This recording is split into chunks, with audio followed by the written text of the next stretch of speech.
Kembali, ya. Anak sekolah minggu, ya silahkan untuk naik ke atas. Ya, ada guru yang akan mengajar.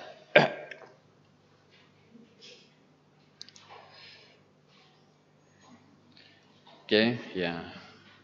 Ini banyak jemaat memberi informasi, ya mereka tidak datang, ya sakit, ya kurang enak badan seperti itu, ya.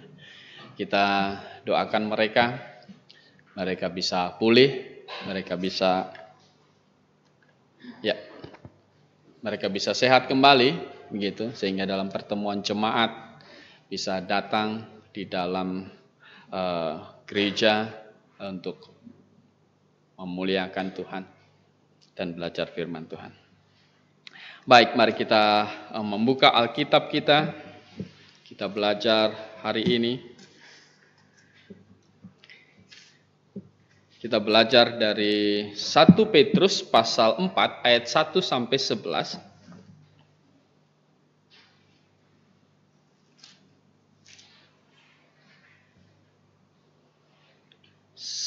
1 Petrus pasal 4 ayat 1 sampai 11, kita baca bagian firman Tuhan ini secara silih berganti. Saya akan mulai terlebih dahulu ayat pertama, nanti jemaat bersama-sama di ayat yang kedua dan kita selesaikan sampai dengan ayat yang ke-11. Jadi, karena Kristus telah menderita penderitaan badani, kamu pun harus juga mempersenjatai dirimu dengan pikiran yang demikian. Karena barang siapa telah menderita penderitaan badani, ia telah berhenti berbuat dosa.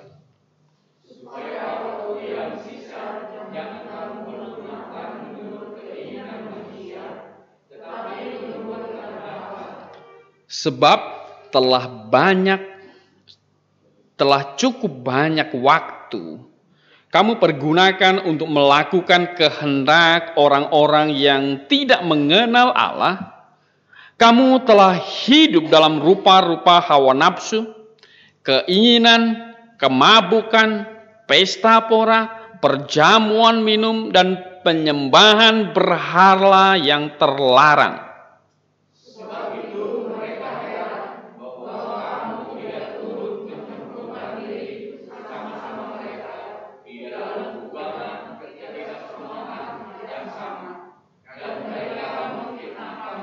Tetapi mereka harus memberi pertanggungan jawab kepada Dia yang telah siap sedia menghakimi orang yang hidup dan yang mati.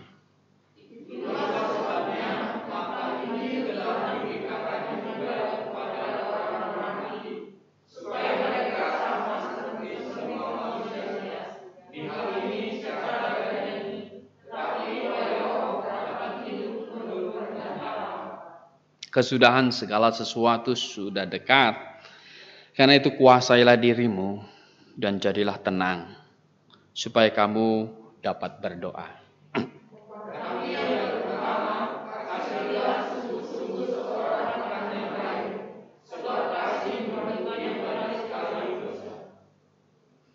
Berilah tumpangan seorang akan yang lain dengan tidak bersungut-sungut.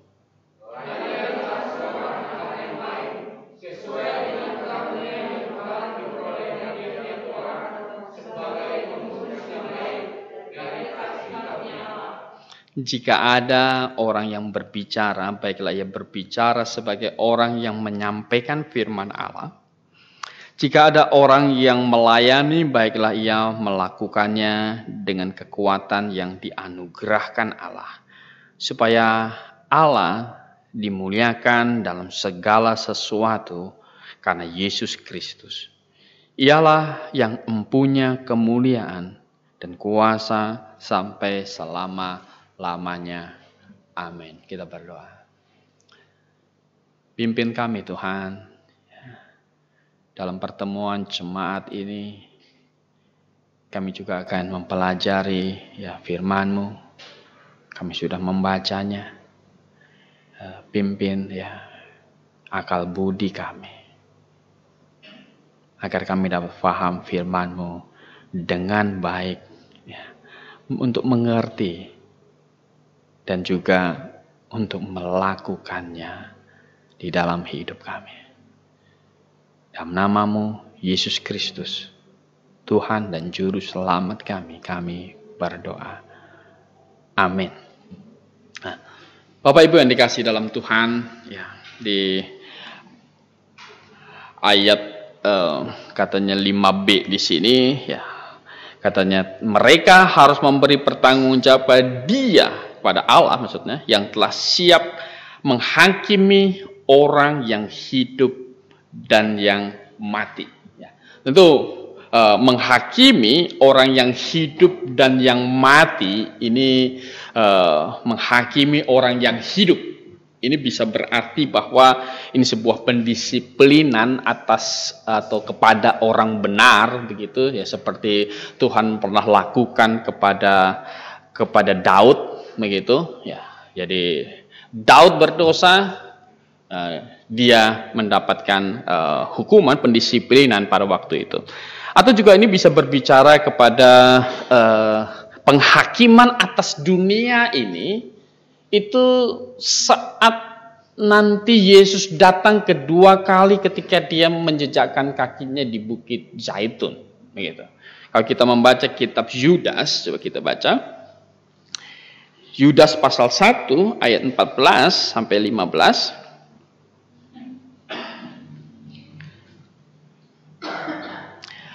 Juga tentang mereka, Henok keturunan ketujuh dari Adam telah bernubuat. Henok pernah bernubuat, katanya, sesungguhnya Tuhan datang dengan beribu-ribu orang kudusnya, hendak menghakimi semua orang. Dan semua orang di sini tentu adalah semua orang yang waktu itu masih hidup melihat kedatangan dia. Dan menjatuhkan hukuman atas orang-orang fasik. Karena semua perbuatan fasik yang mereka lakukan, dan karena semua kata-kata nista yang diucapkan orang-orang berdosa yang fasik itu terhadap apa? Tuhan. Jadi dia menghakimi orang hidup, gitu. Dia menghakimi orang hidup, tetapi juga bukan orang yang hidup. Dia menghakimi orang yang mati, gitu katanya. Dia menghakimi orang yang mati. Manusia dikatakan Ibrani 9 ayat 27 demikian, manusia itu ditetapkan mati satu kali saja, setelah itu apa? Setelah itu dihakimi. Ya. Jadi ayat ini berbicara kepada bahwa Allah akan menghakimi semua, gitu. Hanya tempat dan waktu penghakiman itu antara orang fasik dan orang benar itu dibedakan kalau kita mempelajari Alkitab. Dan tema khotbah saya adalah penghakiman Allah yang sudah siap. Penghakiman Allah yang sudah siap. Dan bagaimanakah seharusnya kita bersikap? Allah akan menghakimi baik orang hidup dan yang mati. Kalaupun kita sudah mati, itu tidak menihilkan, itu tidak menghilangkan penghakiman itu. Gitu. Kalau seseorang sudah mati, tidak, ya, pikir sudah selesai, tidak akan dihakimi Allah, itu salah. Gitu. Allah siap menghakimi baik orang hidup maupun orang apa? Orang mati. Bagaimana seharusnya kita bersikap? Yang bagian A, bagian pertama adalah kita harus mendengarkan Injil dan juga menerimanya. Kalau kita membaca ayat yang ke-6, ayat ke-6 di pasal 4 ini, itulah sebabnya maka Injil telah diberitakan juga kepada orang-orang apa? Mati. Supaya mereka sama seperti semua manusia dihakimi secara badani, tetapi oleh roh dapat hidup menurut kehendak Allah. Sepertinya kalau kita membaca ayat ini, ada yang mungkin berpikir bahwa setelah mati bisa diberitakan Injil. Gitu. Kalau orang sudah mati, waktu hidup ini dia nggak sempat mendengarkan Injil, atau waktu hidup ini kita beritakan Injil, dia tidak terima, nanti bisa kita Injil waktu dia sudah mati. Tentu tidak ada pengajaran Alkitab yang mendukung doktrin demikian, yang menyokong ajaran pikiran demikian. Itu tidak ada. Tidak ada penginjilan kepada orang yang sudah mati. Gitu. Nah, ayat ini berkata begini. Itulah sebabnya maka Injil telah diberitakan. Nah, memberitakan Injil ini dalam bentuk aorist yang artinya itu sudah terjadi. Gitu. Itu sudah terjadi. Jadi orang-orang ini mendengarkan Injil. Orang-orang ini telah mendengarkan Injil. Kapan orang-orang ini telah mendengarkan Injil? Kapan orang-orang mati ini telah mendengarkan Injil? Kira-kira kapan orang mati ini, yang orang yang dibicarakan, yang setelah mati ini, telah memberitakan Injil, telah mendengarkan Injil, telah mendengar pemberitaan Injil? Kapan? Waktu dia masih hidup. Gitu kan? Waktu dia masih hidup, dia sudah mendengarkan Injil. Dia mendengarkan pemberitaan Injil. Dan oleh karena itu dilanjutkan ayat ini adalah supaya mereka sama seperti semua manusia dihakimi secara badani. Ini bicara bahwa kematian fisik. Gitu.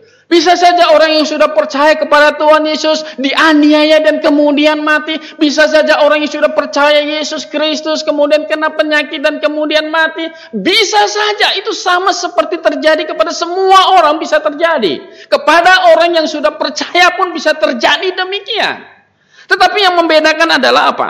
Mereka yang sudah mendengar Injil dan menerimanya oleh roh dapat hidup menurut apa? Kehendak Allah. Gitu. Tetapi oleh roh dia dapat hidup. Gitu. Badannya memang akan mati seperti semua orang akan mati. Tetapi yang membedakan orang yang sudah mendengar Injil dan menerima adalah apa? Rohnya itu hidup. Coba kita membaca 1 Korintus pasal 5.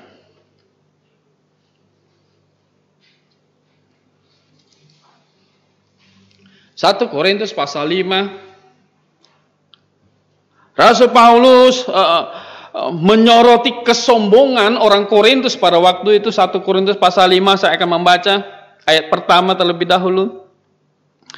Memang orang mendengar bahwa ada percabulan di antara kamu.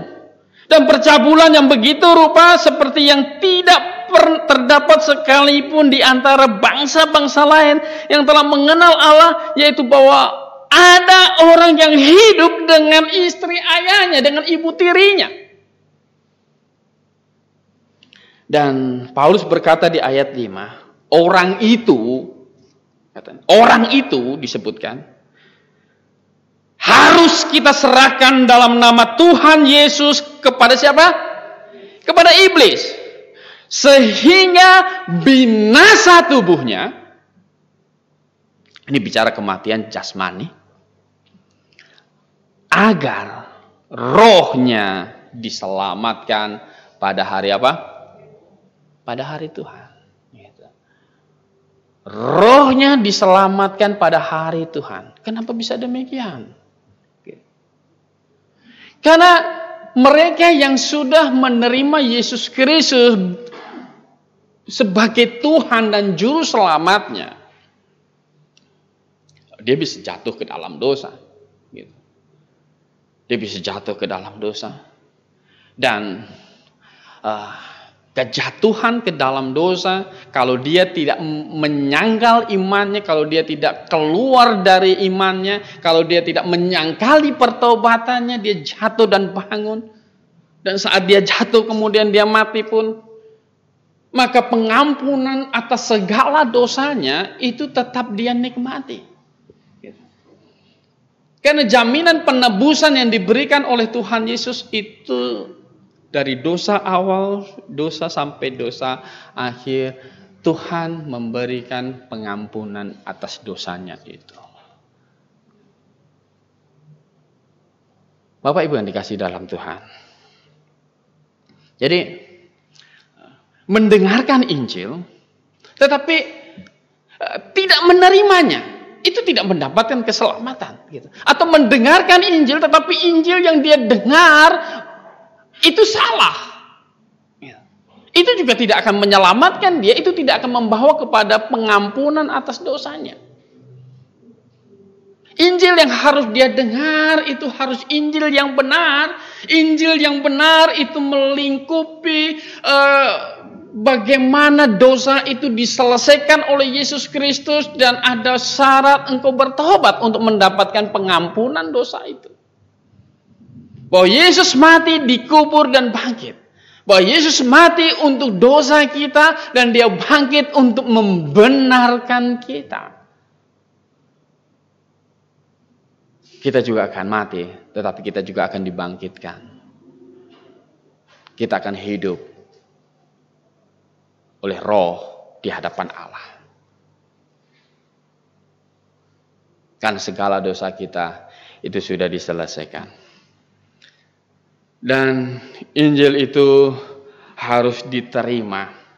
Karena tahu Injil saja itu tidak akan menyelamatkan. Kalau kita kembali kepada 1 Petrus pasal 4. Sebenarnya di ayat 1 dikatakan begini. Jadi karena Kristus telah menderita penderitaan badani, di KJV ada tambahan untuk kita. Gitu. Jadi ada keterangan Kristus telah menderita penderitaan badani, ada frase lagi untuk kita. Untuk kita. Mengapa untuk kita? Karena yang teraplikasi, yang mendapat aplikasi keselamatan itu adalah yang bertobat dan percaya. Nah, kalau tidak, maka tidak ada keselamatan, tidak ada pengampunan. Anda belum bagian dari kita di sini.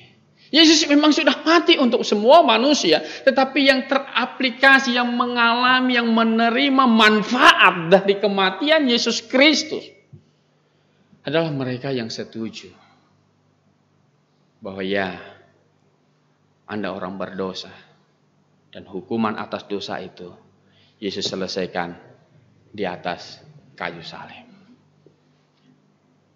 Baru Anda menikmati manfaat pengorbanan Yesus di atas kayu salib.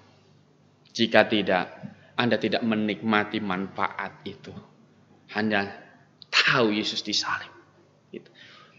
Pada zaman Yesus disalib, gitu, penyamun di sisi Tuhan Yesus kiri dan kanan, mana yang menikmati penebusan dosa, mana yang menikmati pengorbanan Tuhan Yesus? Dua-duanya menyaksikan Yesus mati. Dua-duanya tahu bahwa Yesus tidak bersalah. Tapi yang menikmati adalah mereka dia yang menaruh iman kepada Yesus Kristus. Sementara yang satu ada di tempat yang sama, ada di hari yang sama, di posisi yang sama, tapi tidak menikmati keselamatan itu. Bisa saja Anda di gereja yang sama. Bisa saja Anda mendengarkan khotbah yang sama.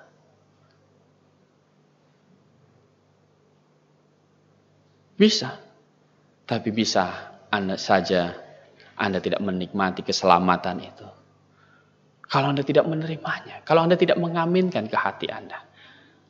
Penghakiman Allah sudah siap. Kalau Anda tidak menerima pengampunan itu, maka Anda akan berdiri di hadapan Allah sebagai orang yang harus mempertanggungjawabkan dosa Anda. Kan dosa Anda belum diselesaikan. Itu yang pertama. Sikap yang harus kita buat, keputusan yang harus kita buat, mendengarkan Injil dan menerimanya, mengaminkannya ke dalam hati kita. Kemudian yang kedua, karena penghakiman itu siap. Saya katakan penghakiman orang diselamatkan dan orang tidak diselamatkan itu akan dihakimi hanya di dalam waktu yang berbeda dan di tempat yang berbeda. Tetapi penghakiman itu ada. Jadi bagaimana sikap kita yang kedua, kita bisa belajar di ayat yang kedua di pasal 4 itu. Supaya waktu yang sisa jangan kamu pergunakan menurut keinginan apa? Manusia. Jadi menggunakan waktu, memakai waktu yang sisa. Sisa kenapa sisa? Sisa dari sejak kita bertobat sampai kita habis nanti. Waktu yang sisa ini. Gitu kan. Karena kita kan nggak bertobat dari bayi kan. Gitu. Jadi waktu yang sisa sejak kita bertobat sampai nanti kita meninggal. Itulah waktu yang sisa itu. Kita pakai menurut kehendak Allah. Bapak Ibu yang dikasihi dalam Tuhan, sebenarnya perlu kita renungkan begini. Allah tidak pernah menyusahkan kita. Amin. Hah? Tidak ada firman Tuhan yang sebenarnya menyusahkan kita. Larangan-larangan bahkan di dalam perjanjian lama, larangan di dalam perjanjian lama. Tidak boleh makan binatang haram.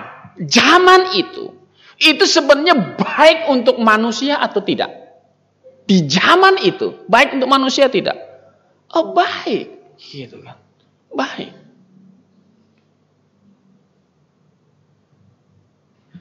Kalau waktu itu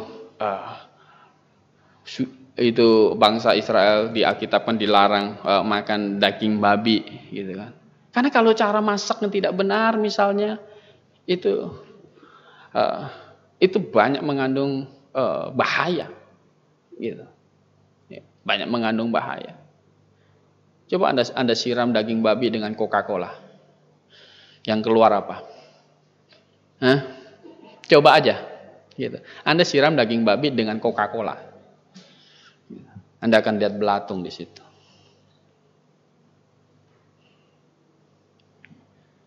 Dan Allah yang tahu itu melarang umatnya pada waktu itu memakan itu. Dan itu juga dipakai Tuhan untuk melambangkan tentang arti kekudusan. Sebenarnya itu baik pada waktu itu. Larangan itu baik pada waktu itu. Dan dipakai di dalam ibadah simbolik sebagai satu pengajaran bahwa pentingnya kekudusan itu. Tidak ada firman Tuhan yang akan menyusahkan manusia. Bahkan kalau kita mau mengikuti prinsip Alkitab saja, kita pasti hidup bahagia. Di dalam lagu kita Percaya Patuh, Anda tahu lagu itu? Agar hidup bahagia. Apa katanya? Percaya patuhlah. Kita punya lagu itu. Itu lagu yang sesuai dengan kebenaran. Gitu. Karena tidak ada firman Tuhan yang sebenarnya akan menyusahkan hidup kita.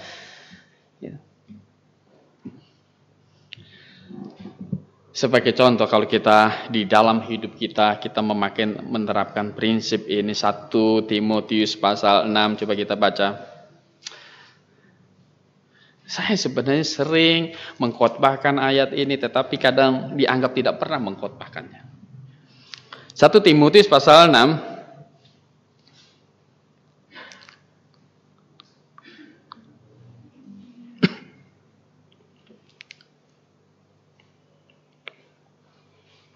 Dari ayat 6 sampai dengan ayat 9 saya akan baca.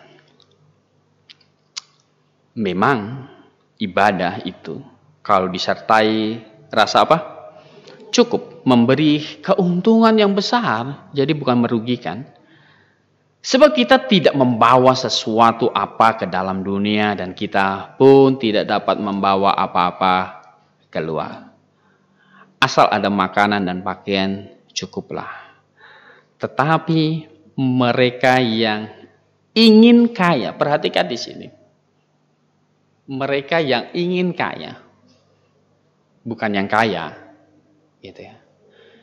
Ingin kaya, di sini ada unsur hasrat untuk cepat kaya. Menjadi kaya tidak salah sebenarnya. Ingin kaya tidak salah. Tetapi yang menjadi masalah adalah hasrat ingin cepat apa? Ingin cepat kaya. Oh, saya ingin kaya. Itu kan. Maka saya harus rajin menabung misalnya. Hemat. Maka dikatakan hemat pangkal apa? Kaya. Kita hemat kan gak langsung kaya. Kan gitu kan? Boleh gak kaya? Boleh, tetapi hasrat itu adalah satu dorongan ingin cepat kaya. Dan inilah yang akhirnya apa? Jatuh ke dalam pencobaan, ke dalam jerat, dan ke dalam berbagai-bagai nafsu yang hampa, yang mencelakakan, yang menenggelamkan manusia ke dalam keruntuhan dan kebinasaan. Kenapa orang pergi berjudi?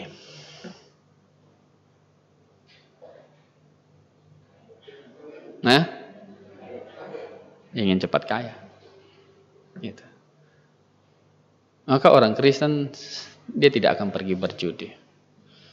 Dan hari ini sangat perlu hati-hati dengan berjudi ini. Hari ini kita orang berjudi tidak perlu pergi ke kasino. Gitu kan. Hari ini orang pergi berjudi itu tidak perlu pergi ke tempat sambung ayam begitu. Kalau itu udah jelas. Sekarang ini judi itu dikemas dalam bentuk permainan.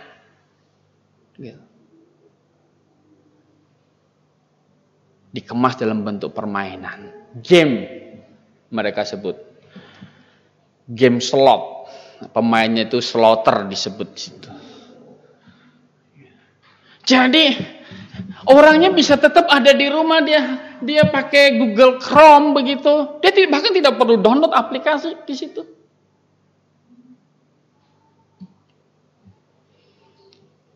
Dan gampang sekali itu diakses. Kenapa gampang? Dan kenapa banyak orang terjerat? Kenapa banyak orang terjerat? Depositnya sedikit. Tadinya sedikit. Gitu. Sedikit, gitu kan. Pasang, gitu kan. Jadi seperti permainan begitu, nanti pecah koin, tung gitu kan. Itu pecah koin itu uang katanya, dapat uang begitu. Modal begitu pecah modal 10.000 bisa pecah 100.000, bisa pecah nanti bisa pecah sampai kalau di withdraw gitu, dia sudah kumpulkan semua withdraw bisa sampai 2 juta. Ya. Dia bisa menang. Tetapi judi tidak akan pernah memperkaya pemainnya, benar nggak? Pakai akal sehat, gitu. Yang menang siapa? Bandarnya, gitu. Bahkan Anda di judi ini, di judi slot ini, Anda berhenti main, udah nggak punya duit, nggak punya deposit, di WA sama adminnya. Kenapa berhenti, Pak? Gitu. Gitu. Kenapa berhenti, Pak? Ini lagi ada begini, Pak, program begini. Main lagi. Ini seperti lingkaran setan.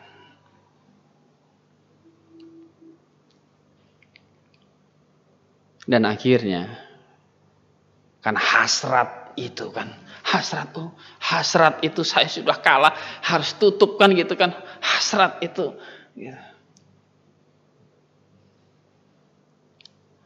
Akhirnya kamu hancur dengan kamu berhutang. Kamu udah dosa judi tadi, kemudian kamu dosa berhutang lagi.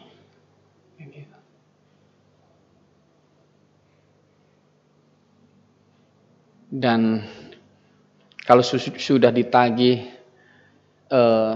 sama penagih hutang, walaupun dia tidak datang ke kita, tenang nggak? Nggak tenang. Nama saya dipakai untuk orang pinjam hutang sebagai referensi. Kemudian karena mungkin macet atau apa, atau ada apa itu pembukuan yang nggak benar begitu, dianggap masih punya utang, telepon terus saya. Saya sudah jelaskan, ganti lagi orang yang nelpon. Jelaskan lagi, ganti orang yang nelpon lagi.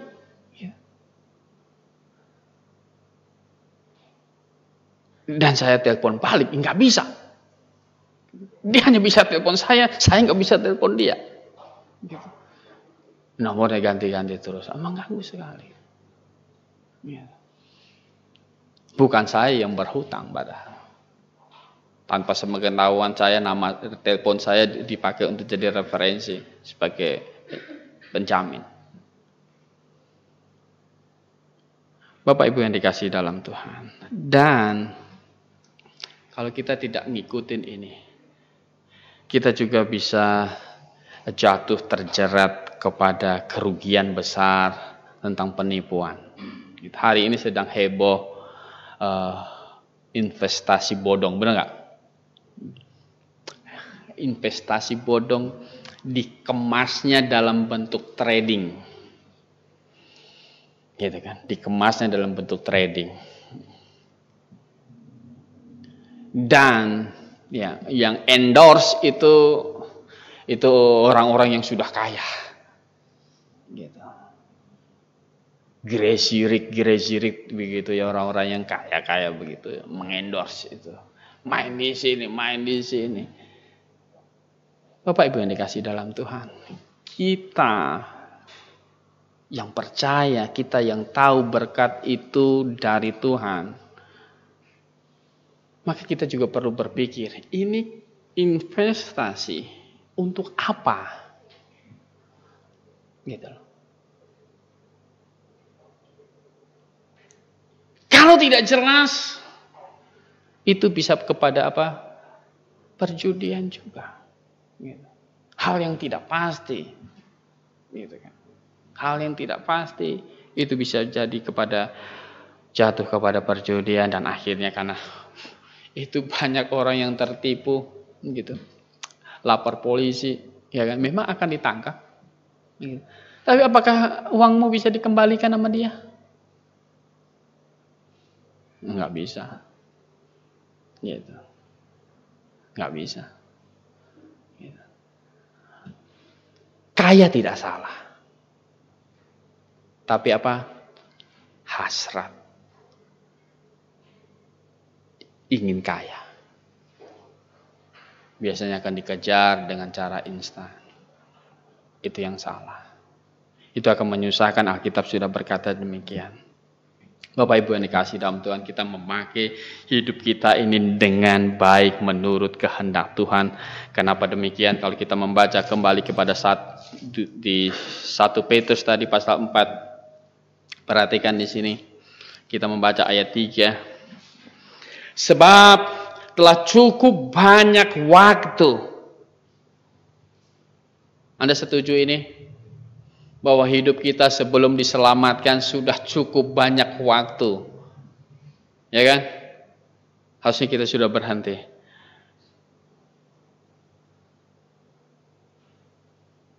Untuk melakukan kehendak orang-orang yang tidak mengenal Allah. Kamu telah hidup dalam rupa-rupa hawa nafsu, keinginan, kemabukan, pesta pora, perjamuan minum, dan penyembahan berhala yang terlarang. Sudah cukup banyak waktu. Kita tonjolkan gengsi kita. Kita hanya mau dilihat tampil wah saja. Sudah cukup banyak waktu. Harusnya tidak lagi. Dan di ayat 8 saya baca di sini, tetapi yang terutama kasihilah sungguh-sungguh seorang akan yang lain, sebab kasih apa? Kasih menutupi banyak dosa. Kasih menutupi banyak dosa. Baik dosa orang yang kita kasihi itu ataupun dosa kita. Kok bisa dosa kita? Ya, sudah cukup banyak waktu. Gitu kan. Sudah cukup banyak waktu. Maka setelah diselamatkan, maka kita harus menutupi banyak apa? Banyak dosa. Gitu. Kita hidup menurut kehendak Allah hari ini setelah kita diselamatkan supaya menutupi banyak dosa. Menuruti kehendak Allah. Kalau Tuhan memberikan Anda karunia sesuatu untuk bisa melayani, pakai itu untuk melayani.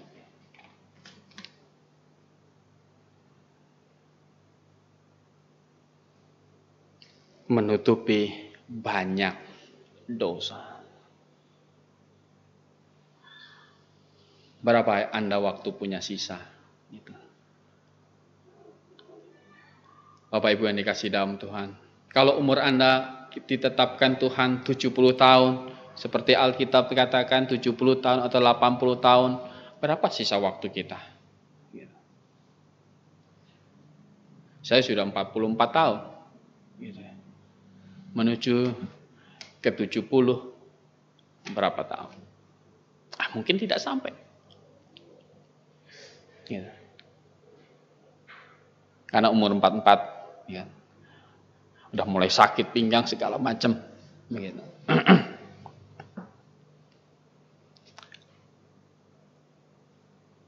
Memakainya waktu yang sisa ini untuk menutup banyak dosa.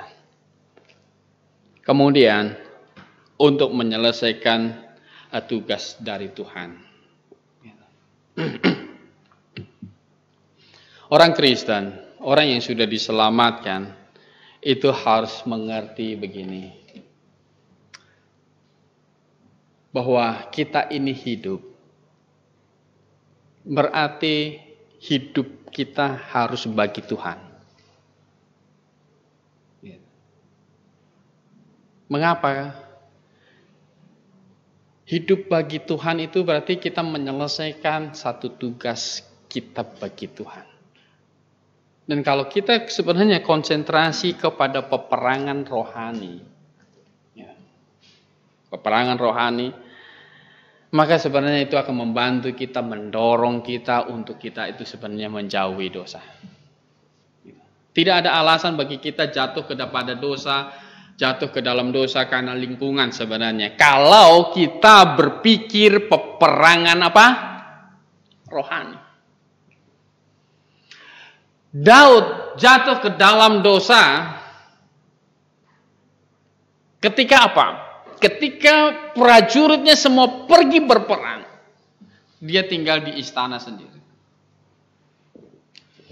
Dia tinggal di istana sendiri, dia naik ke atas begitu. Istana Daud, Yerusalem itu bertangga begini naik.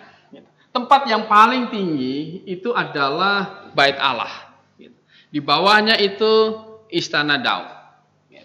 Jadi kalau Daud pergi di atas istananya, dia bisa melihat semua yang ada di Yerusalem itu. Dia bisa lihat begitu. Maka dia bisa melihat rumah Uria pada waktu itu. Ketika Uria lagi pergi berperang, suami Betseba, semua laki-laki pergi berperang prajuritnya.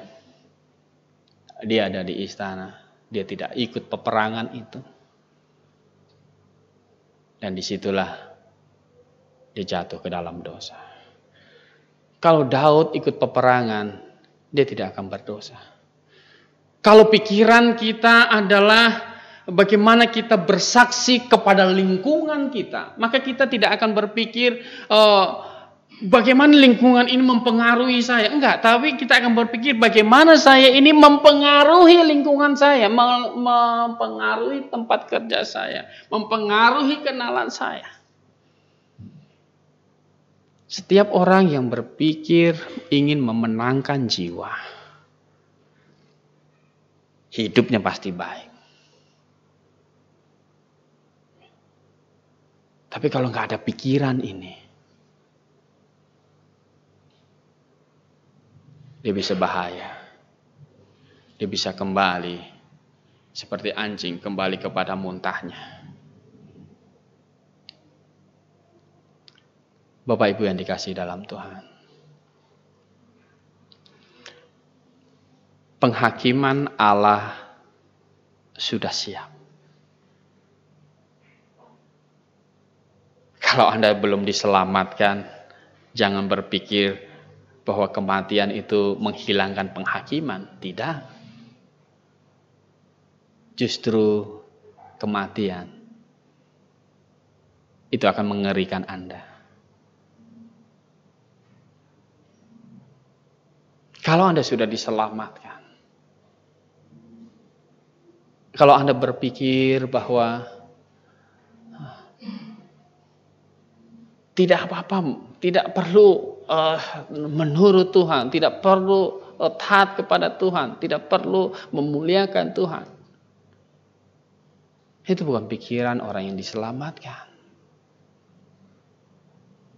Dan lagi, kita akan menghadap Tuhan di dalam pengadilannya. Dan dia siap untuk menghakimi. Allah siap untuk menghakimi semua manusia, baik hidup ataupun apa? Mati. Tidak ada yang akan lepas, tidak akan ada yang lari. Semua akan dihakimi, memberi pertanggungan jawab itu. Persoalannya, seberapa kita siap?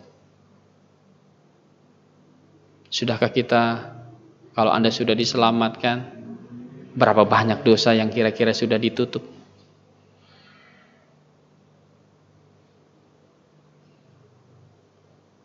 Berapa banyak orang yang sudah engkau bawa kepada Kristus? Berapa banyak orang yang engkau sandung untuk datang kepada Kristus? Sudahkah itu engkau tutup? Allah siap menghakimi. Siapkah Anda? Kita berdoa.